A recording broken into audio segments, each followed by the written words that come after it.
how would it be better for the Hispanic community to have Rabbi Shifren representing the 26th district? How would it be better for the Hispanics? I think it would be better for the Hispanics because just like disenfranchised African Americans, there are disenfranchised Latinos, legal. And they're unable to get jobs. They're unable to get fair housing. Their children are unable, because many Hispanics, all Hispanics don't speak Spanish. There are Latinos, third, fourth generation, that do not speak Spanish.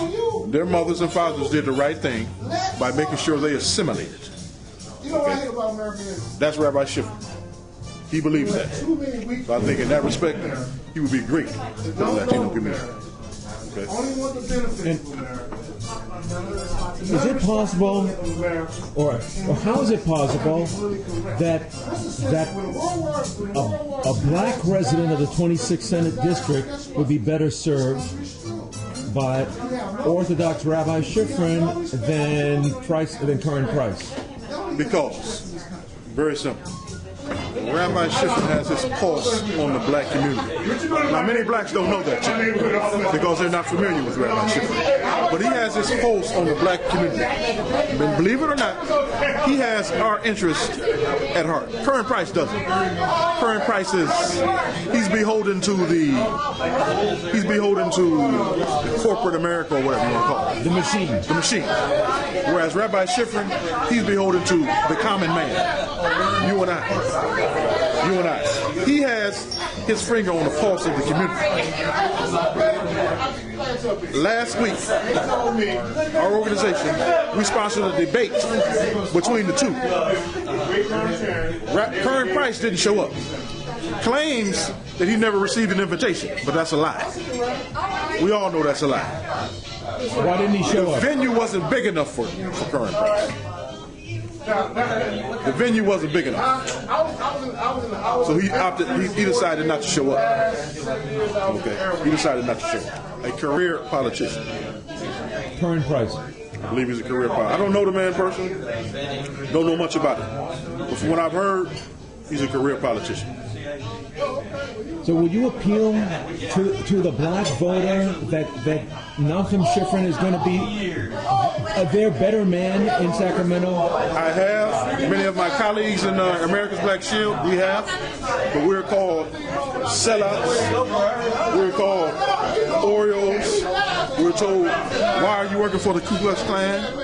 We're told, why are you letting the white man brainwash you? We're just bombarded with insults. So many of us are afraid to speak in the black community because we'll be attacked verbally and literally. Literally and figuratively. Would you appeal to black voters to stop being racist in their voting? I have. I've written, if you go to America's Black Shield, go to the blogs, my name, I have 6 blogs on our website. And one of my blogs is, it's time for blacks to wake up. Okay. And basically, the gist of my message is, it's time for us to stop pointing fingers. Because as far as I'm concerned, we're our worst enemy. Me personally, I'm too young to have experienced any overt or covert racism. Me personally, I can't experience it. I'm from the Midwest. I don't know what it means to be told, go to the back of the bus. I've never experienced any overt or covert racism. But are blacks being racist by preferring a black vote, a black candidate? Pigmentation politics, simply put. And I mentioned that last week at the debate. It's time for blacks to stop playing pigmentation politics. We are beholden, for whatever reason. Okay, on the issue of Mrs. Shirley Sherrod. Now, most of her 43-minute speech was very inspirational. She should be applauded because her message was one of racial reconciliation. But she appeared to contradict herself because, on the one hand, she claims to be cleansed of this racial animosity that she had toward whites. But on the other hand, she's accusing Fox News and the Tea Party of being racist. he accused the Fox News and the Tea Party of being racist. No one's challenged her on. No one's challenged her on that issue. No one's challenged her on that issue. Fox News is a conservative network. Yes, they tend to slant their views to the right. But this station has Bob Becker as a regular, a Democrat. Alan Combs, a Democrat. Martha McCullum, a Democrat. Juan Williams, a Democrat. And these are regular. In fact, Martha McCullum has her own show. These are regular contributors to Fox News. Right? CNN, no such person. MSNBC, no such person. Oh, that Pat Buchanan is their representative conservative. Pat Buchanan, that's CNN or MSNBC? MSNBC. Oh, is that right? Yeah. Well, I've never seen it. Well, I don't watch MSNBC. But he doesn't represent. Keith Olbermann turned. I would never watch MSNBC. Never. Now the Tea Party. Where's video footage of one of the Congressional Black Caucus members being spat on? Where's that video coverage? Where's the video coverage of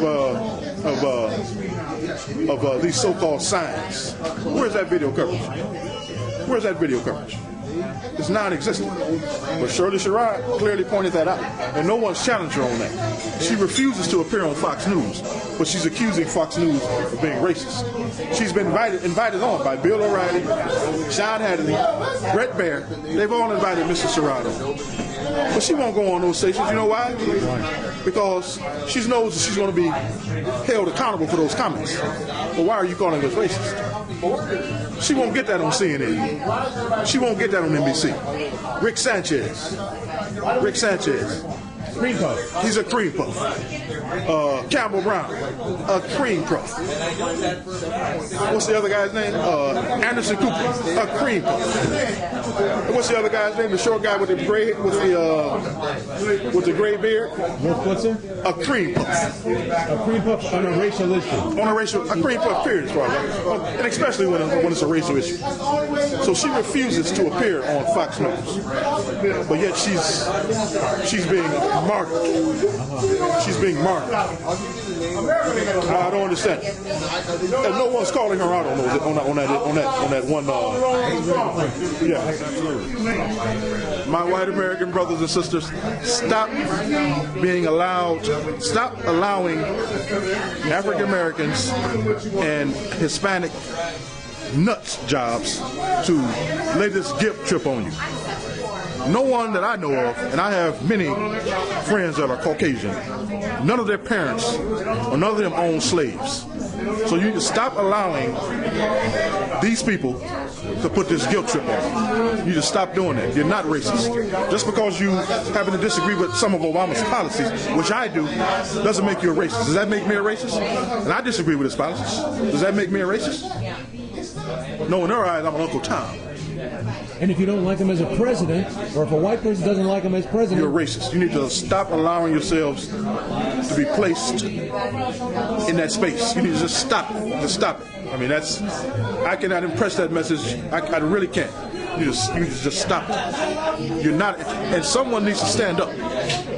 Someone needs to stand up. Bill O'Reilly,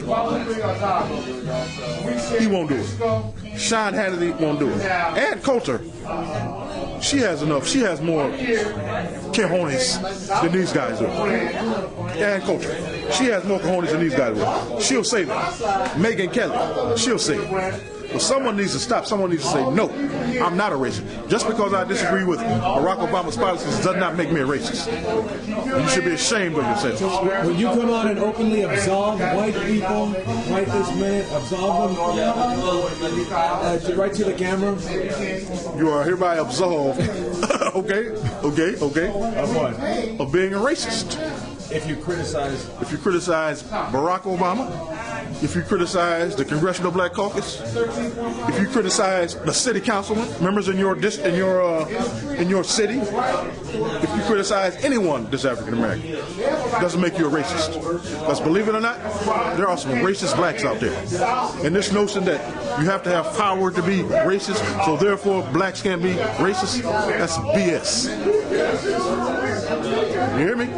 That's BS. You don't have to have power to be racist. And what would you say to blacks who are exploiting the race card? You should be ashamed of yourselves. You should be ashamed of yourselves. I don't know how you sleep at night. Jesse Jackson, Al Sharpton, who, by the way, have made a comfortable living off of playing the race card. These guys, they'll have their day. They'll have their day. But blacks, I just don't know. I just don't know. We seem to. It's inherent in our. I don't know what it is. I don't know why. You think it's an exploitation of a privilege? It's an exploitation of a privilege. Exactly.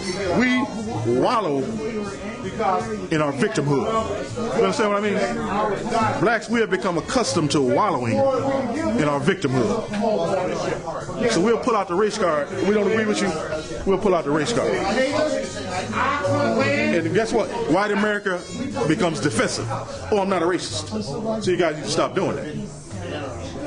Stop doing that. That race card is very effective. And Latinos have picked up on that. So now they play that race card. And you think it gets the still effect. It gets the same effect. Is it interfering with a democratic society? Of course it is. Of course it is. Of course it is. Of course it is. I mean, there are times, I just don't understand. I can't. I really can't. The state of America, we're in tough times. We're in tough times. I think we're headed in the wrong direction. Definitely, we're headed in the wrong direction. The Obama administration, they're taking us to hell in a handbasket. This guy was supposedly this post-racial candidate, wasn't he? Was he or was he not this post-racial candidate? There have been more racism associated with this president than any president in the history of this country. From Reverend Wright to what's the guy at the professor? Professor Gates, Professor Henry Gates, to Louis Farrakhan. Now this. There's been more racism associated with this guy, but he's the post-racial president. And by the way, he plays the race card when it's convenient too. And he has the full support of African Americans. He plays the race card when it's convenient. What's the risk? Is there a risk of alienating white America? You think white America, charges of racism are just going to become? They already have. They already have. In some circles, there they go again. NAACP is a joke. They're no longer relevant. They're a joke. And here's an organization that did a lot for blacks. They're a joke. They're a joke. They're a joke. This guy, Ben Jealous, he's a joke. Another guilt trip organization? Another guilt trip organization. Another guilt trip. Like extortion? Like extortion. They are extortions. And that's how Jesse Jackson made a comfortable living, by the way. Extorting corporations. If you don't support my Rainbow Coalition, then guess what we're going to do? We're going to picket. That's mine. Right? We're going to picket. We're going to picket your. We're going to go picket your corporate office. And I think there was one guy that didn't bow down. I think he was the CEO of Toyota, or maybe you know. He was the CEO of Toyota or one of those organizations, but he didn't bow down. He said, "No, I'm not going to let you do this." One guy. If people want to contact you to compliment you, how would they reach you? At 8. I can. Is there a website? No. I'll give you my email address. HAKLUYTUS@yahoo.com.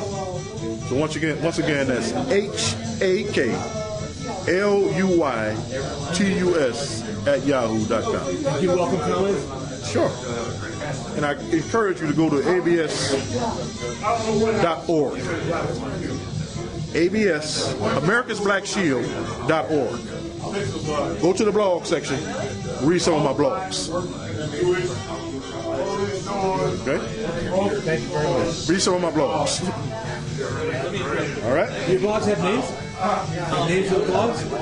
Yeah, one is called, my most recent blog is called, the African American Dilemma.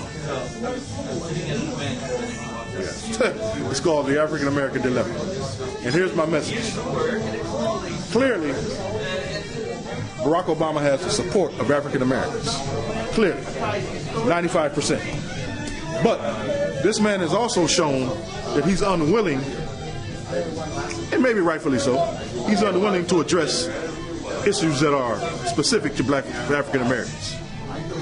He's also an avid supporter of open borders / amnesty. These issues affect African Americans.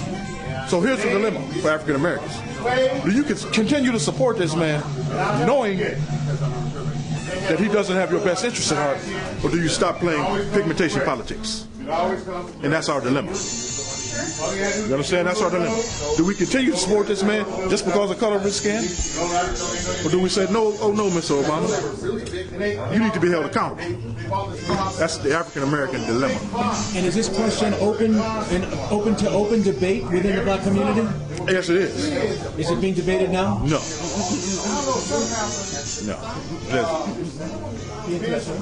Take it easy. In fact, I haven't had one comment on that blog. I haven't had one comment on it. It's like no one's reading it. And if they are reading, they're not commenting. Read it after this. Yeah. It's the African American dilemma. What happened? Okay, on June 23rd, I believe. At that time, we were called Choose Black America. We sponsored a counter protest. Our goal was to march from King and Crenshaw to Crenshaw and Leimert to Leimert Park. Well, somehow the illegal alien movement spread the word to the African Americans that the Ku Klux Klan were going to be there. Yeah.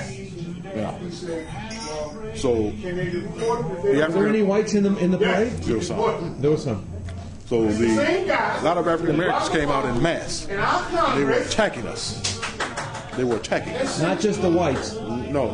They were attacking they were attacking the blacks because they were under the impression that Ted Hayes was affiliated with the Ku Klux Klan. Right. So one guy, I can't recall the guy's name, he managed to get close enough to Ted to sock him. You sock him where? In his face.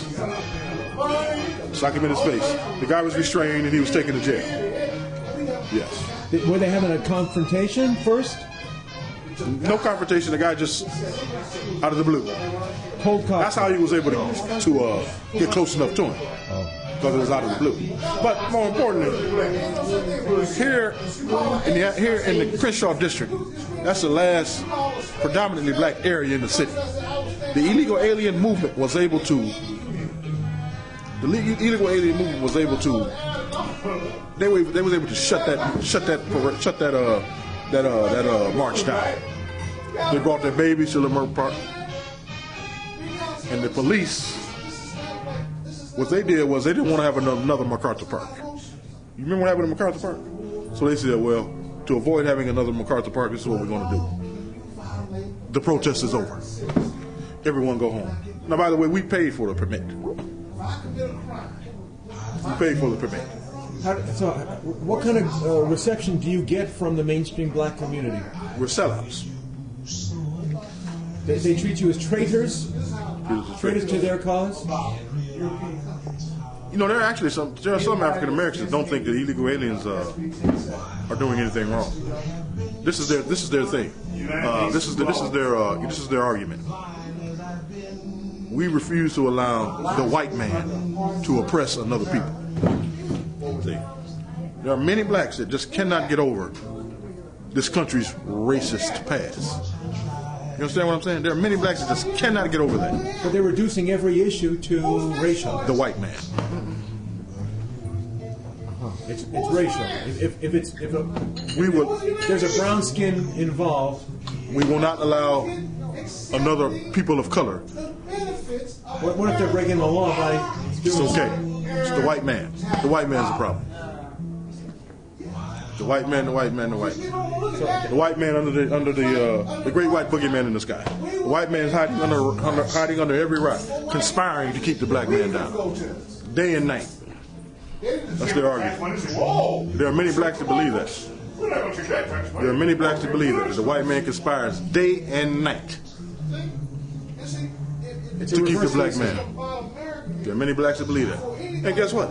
Aided and abetted by many of our so-called leaders who are telling these people this. Al Sharpton. Not only Al Sharpton, not only Jesse Jackson, but listen to Maxine Waters, a racist woman. A very racist woman. A very racist. Sheila Jackson Lee. Very racist. Very racist. And this is what blacks are looking at. This when they're politicians saying this.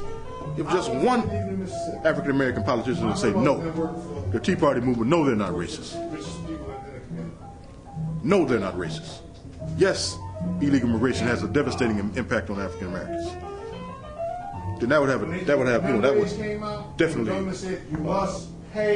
would definitely open some ears, open some eyes, but doesn't happen. You think it's the greatest secret within black politics is this anti-white racism? Oh, no, it's not a secret. It's not a secret. It's not a secret. It's the whitey. It's not a secret. It's not a secret. Like I said, we just can't get past that issue. This country's racist past. And when we'll do, then we'll be free. But until then, their race cards are always going to be effective. Unless guys like you, brave people like you, come out and No, what we're going to need is someone in power have to work for the same amount of pay to nullify the race card. Will Barack Obama do that as America's highest profile? We're going to need some Democrat to do it. It's going to have to be a Democrat, not a Republican, not a conservative black man. Not Thomas Sowell. Not Thomas Sowell, not Michael Richard Steele, not Shelby Steele, not any of those guys, not J.C. Watts, not Angela McGowan. Bill Cosby? Bill Cosby. Love the guy. But he has his issues too. But on the issue of African Americans, he had it right. That's your problem. Your problem gets out of school at 3 o'clock. And guess what? He was viciously attacked. Michael Dyson Clay called the man, what's it, Eric Dyson Clay, what's his name? He's a conservative author, and he's not a liberal professor. Eric Dyson Clay or something or another. Oh yeah, from Princeton. From Princeton. Well, that guy wrote a scathing rebuttal to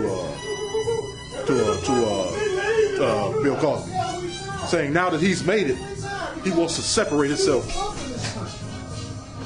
That's the kind of stuff we face. See, if you speak out against the status quo in the black community, you're a sellout. And your life is in danger. You feel that way? Yeah. Yeah. Ted and everyone in America's black jail? I definitely feel that way. I can't have this conversation on a crowded bus. I can't have this conversation in a mall where there are predominantly African Americans. I can't have it. I'll be attacked. Are you saying it because whites are supporting your group to say so? No, I'm saying it because it's the right thing to do. It's the right thing to do. I'm tired of the race card being played. I'm tired of it. I sympathized with Shirley Sherrod in the beginning because I thought she was unfairly terminated. But after I listened to her speech in its entirety, she did make some racist comments. She accused Fox News and the Tea Party movement of being a bunch of bigots. She did that. And no one's held her to task for that. No one's held her accountable for that. She's gotten a free pass.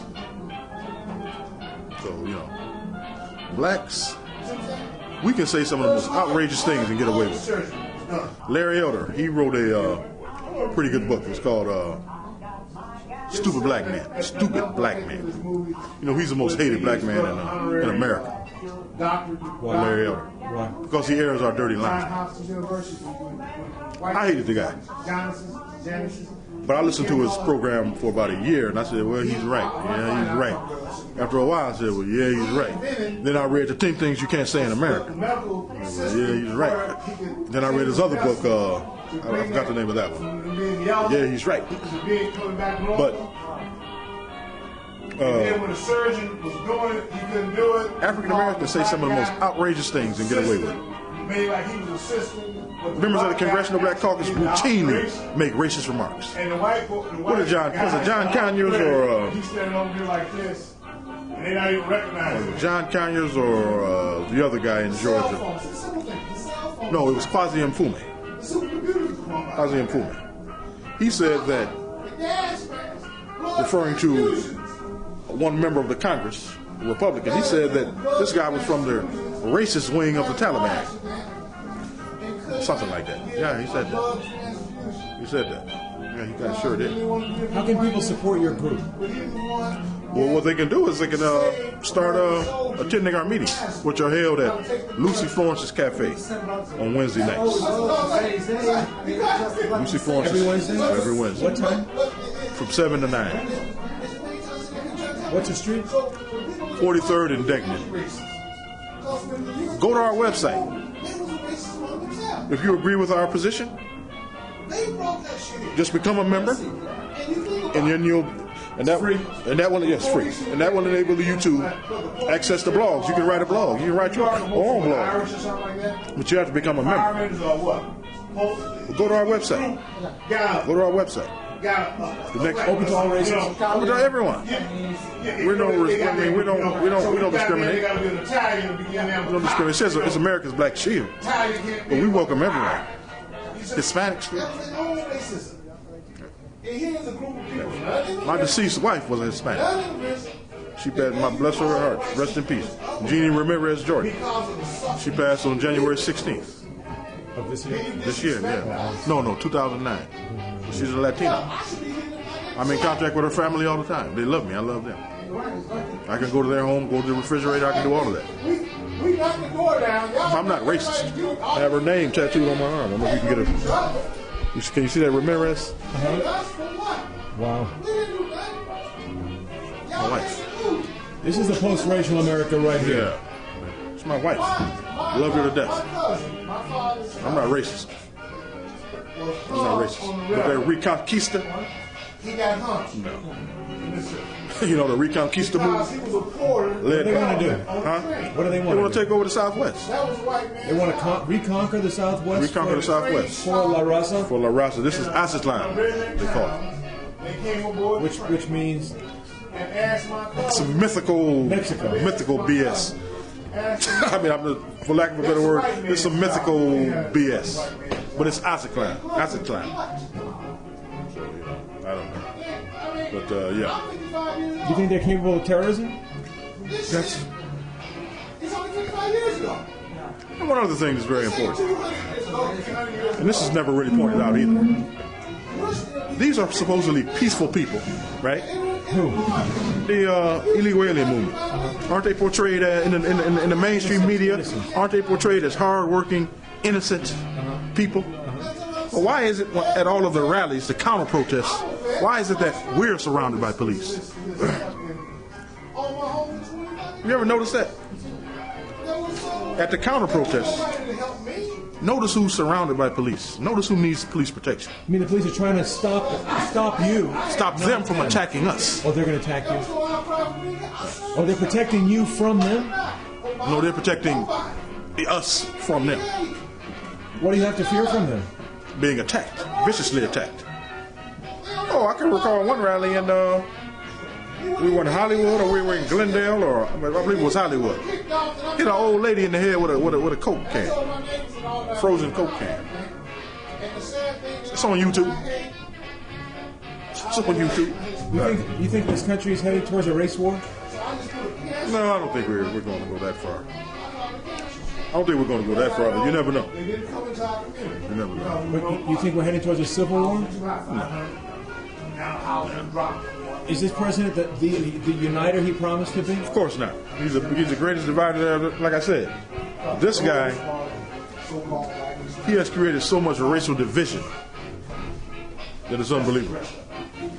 This is this post-racial candidate, and some of his supporters, I don't think they bargained for this. Some of his biggest supporters, I don't think they bargained for this. Even his black supporters? But they're afraid to speak out. What are they afraid of? They don't want to be called Oreos or sellouts. Is it like a mafia? An intimidation? It's an intimidation thing. See, in the black community, it's twisted. If you don't agree with, if you don't support the status quo, being the white man this, the white man that, the white man this, the white man that, then you're somehow a sellout. You understand what I'm saying?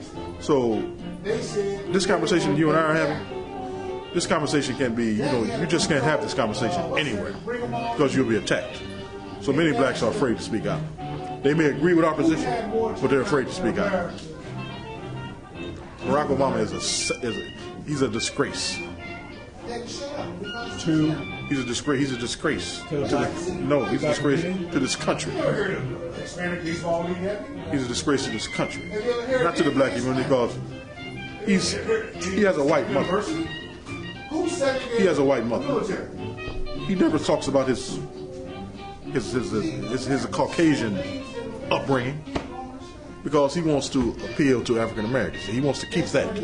He will alienate blacks if he embraces his Caucasian upbringing. You think it's a hoax? There's a hoax being perpetrated against the black community? I wouldn't say it's a hoax. I couldn't say it's a hoax, but you think they're being exploited? Yeah.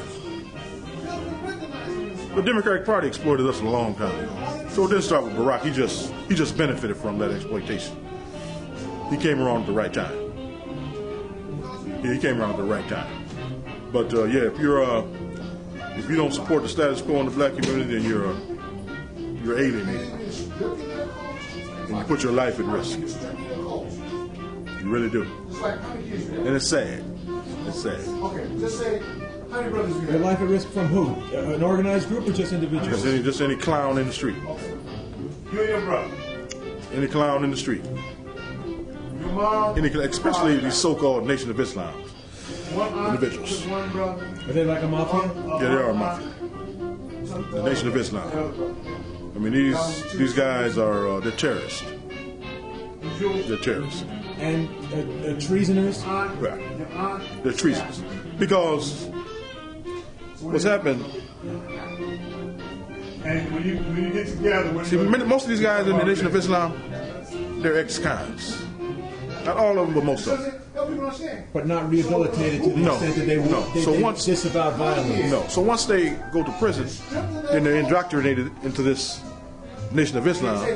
Okay, then they have protection because in prison you have to affiliate with a gang. You have to have some affiliation. You have to have some affiliation. You have to be affiliated with someone To protect you. for protection. Exactly. And if you're not affiliated, then you're fair game. So a lot of guys, they'll just jump in the Nation of Islam car. That's what they call it, is different cars. You got the South Side car, the Aryan Nation car, the Black Guerrilla Family car, Blood and Crip car. So you have to get into someone's car, or you're fair game. You have no protection. And what a lot of guys will do is they'll say, well, I'll just go ahead and I'll become a Muslim. While I'm in prison, I'm a Muslim. Once you get out, they revert back to that same criminal behavior. Well, some of them will just stay in the Nation of Islam, but they still have that mentality. And they will attack you. They will attack you. Outside of prison? Of course. They will attack you on the corner of King and Crenshaw. You go over to King and Crenshaw, just making disparaging remarks about Farrakhan and see what happens to you. King and Crenshaw. Right here in L.A. Right here in L.A. You go there and you make some disparaging remarks about Louis Farrakhan, and your life is in danger. And is the LAPD aware of this? I'm sure they are. I'm sure they are. Do you think they're being cajoled away from or watching them that closely? No, they're watching them. I believe they're watching them. But the Nation of Islam is powerful. They have a lot of clout. They have a lot of clout. They play that race card real well. And is Obama supportive of theirs? No, I don't think he is. I'm really not sure. I'm really not sure about that. He hasn't had Louis Farrakhan at the White House. So I don't think he's had anyone from the Nation of Islam at the White House, not to my knowledge. So I don't think he's a supporter of theirs. But then again, who knows? Who knows? The state of Black America is in shambles. The Nation of Islam, they're very powerful. So you can't attack the Nation of Islam and not expect to be criticized. No, not expect to be vicious. Here you go, my man. You're viciously attacked. You can't criticize the Nation of Islam? Is it risky for you to criticize the Nation of Islam?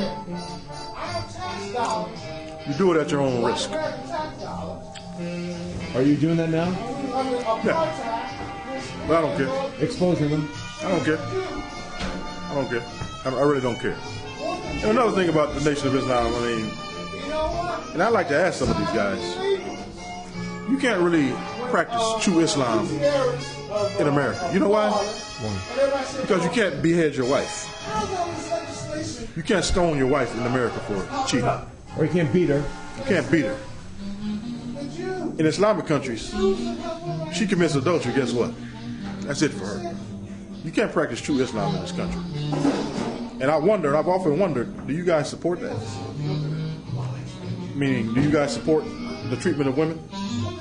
The mistreatment of women? Because that's what they do in Islamic countries. Beating their women at home. Beating their women at home. The women are second-class citizens in Islamic countries. And I've often wondered, do you guys support that?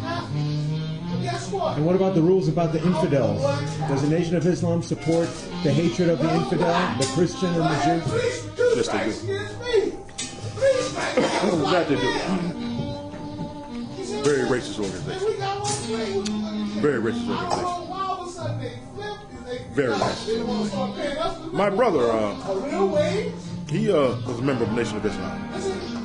Your fraternal brother? My blood brother. Well, he's an Orthodox Muslim now. He grew out of that. How did that happen to him?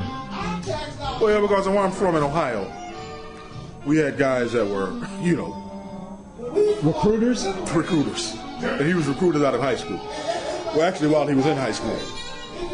My brother, my older brother. And he's out here in California. And he used to sit out in front of our house, and he used to have on his little Muslim garb, and I used to get laughed at by my friends and everything. And he was a fanatic. He was indoctrinated by the Louis Farrakhan wing of the Nation of Islam. How has that affected his relationship with the rest of the family? It hasn't, because he's changed. He's no longer a member of the Nation of Islam. Yeah, he stopped supporting the Nation of Islam.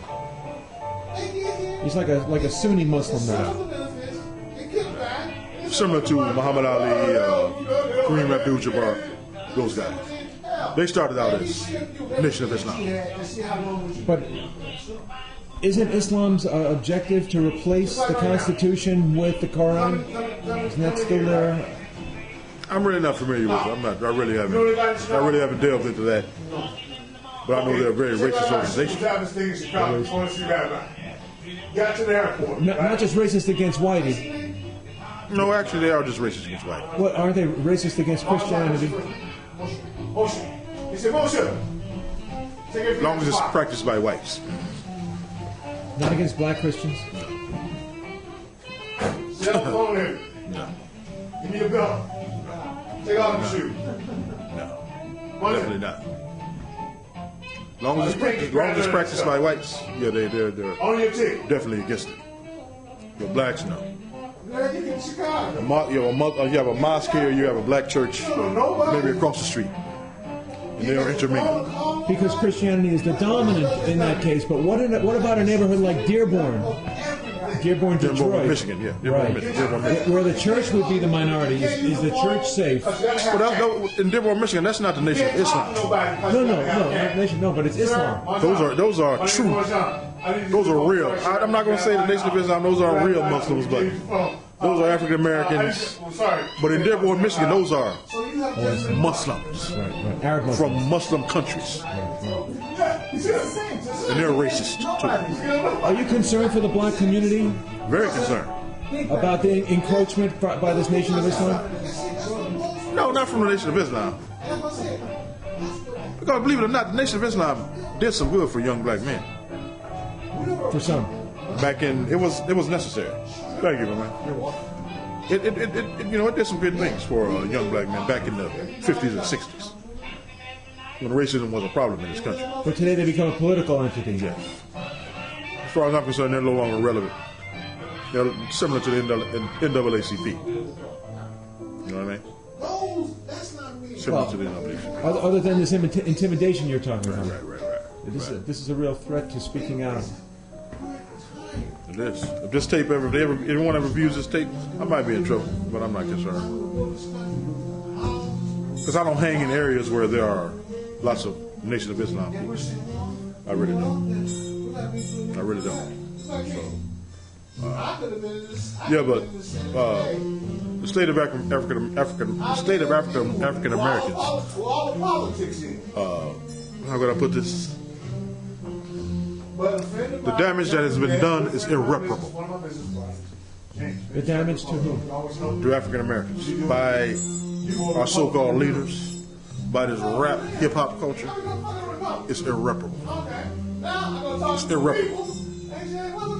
It just really is, and it's sad.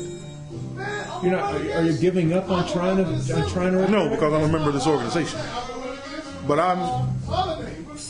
I've spoken with Ted Hayes about this. I consider myself, and I'll use this as an analogy. I'm like the captain of a sinking ship. And what's the captain of a sinking ship? What does the captain of a sinking ship do when it's sinking? Maintain dignity. And what does he do? He goes down with the ship. So I'm like the captain of a sinking ship, one of the crew members. I'm going down with the ship. It sounds like you're still trying to save the ship, as you should. But the state of African Americans, the damage is irreparable. It's irreparable. Which is more damaging in your view at this stage? Is the condition within the black community, or the white liberals who defend whatever the black leadership want to do? The condition. Because all you need is just one member of the Congressional Black Caucus. Just have some balls and just stand up and say, I'm not going to tolerate this anymore. We have been wrong. And if that happens, then, maybe some of the other members will step up too. Barbara Jordan was our greatest ally. The late Barbara Jordan. She was our greatest ally. And when she passed, pretty much. Any candidates coming up in November that could pose some optimism? Democrats? Either way. Huh? Any blacks for Congress? No, but there's a young lady that's in. She's in Fontana. What's her name? I can't recall this young lady's name. She's in Fontana, but she has spoken out. She's saying that the impact of illegal immigration has devastated the black community. Devastating. She's spoken at town hall meetings. And there was a guy that's a member of the city council. His name is Navarro. Something Navarro. And this is the question that he posed to her. He asked her, just because, and I can almost quote it. He said that just because black men go around raping white women, is that the illegal aliens' fault? This is what he asked her. Just because, I swear he said this, just because black men go around raping white women, is that the illegal aliens' fault? That's what he asked her. Told her she was a disgrace. Told her that Martin Luther King was turning over in his grave. Scott Navarro, city councilman from Fontana. You can look that up. How about on a national level? Is there a hope for a national black leader, a conservative? They don't even have to be conservative if they're outspoken on this particular issue. Not in the Democratic Party, no. How about a non-elected leader? Shirley McGowan. Familiar with? I'm not familiar. Are you Angela McGowan? You're not familiar with Angela McGowan? Yeah, she's a very outspoken. She's a conservative. She's very outspoken. What's her affiliation? She's a conservative. But where do people find out about her? Just go on AngelaMcGowan.com. She's written several books. One book is called Bamboozled. And she lays it out. And she's taking a lot of criticism. She's taking a lot of criticism. Jesse Peterson. Familiar with Jesse Peterson? This guy, he's a good guy. He's a regular on Hannity. Ted Hayes, if he can gain some traction. James Spencer, if he can gain some traction. But if Ted Hayes can ever get his message out there nationally, he can ever get his message out there nationally, I think he could do some damage to the Democratic Party. Yeah, he can do some damage. But he's ran for Congress, he ran for city council, he ran for mayor, and all unsuccessful. You think getting cold cocked by some clown is going to deter him? No. We like to be real. No. He'll run again when he's ready. Even Jesus was smart. He'll run again when he's ready. 2008 he ran against Maxine Waters for the 35th Congressional District. Got 20-something thousand votes. Got 23,000 votes, if I'm not mistaken. 23,000, not 2,300. In a tough race. In a tough district. Oh, she won by a landslide. But he got 23, she got 90-something thousand. But he got 23,000 votes. Well, that says a lot. He had 23,000 supporters in the 35th Congressional District that supported him. That was in 2008. So if he could just build on that, maybe he can, he can hold office one day. He's a young guy, 55, 56 years old. You know what I mean? But good. That's locally. But on a national scale, we just need one of those coward Democrats to just stand up. Someone in the Congressional Black Caucus just stand up and say, I'm tired of it. I want to come clean. I want to clear my conscience. Kanye West. That's it. I love black people. I'm going to give That's it. $20 million to the NAACP.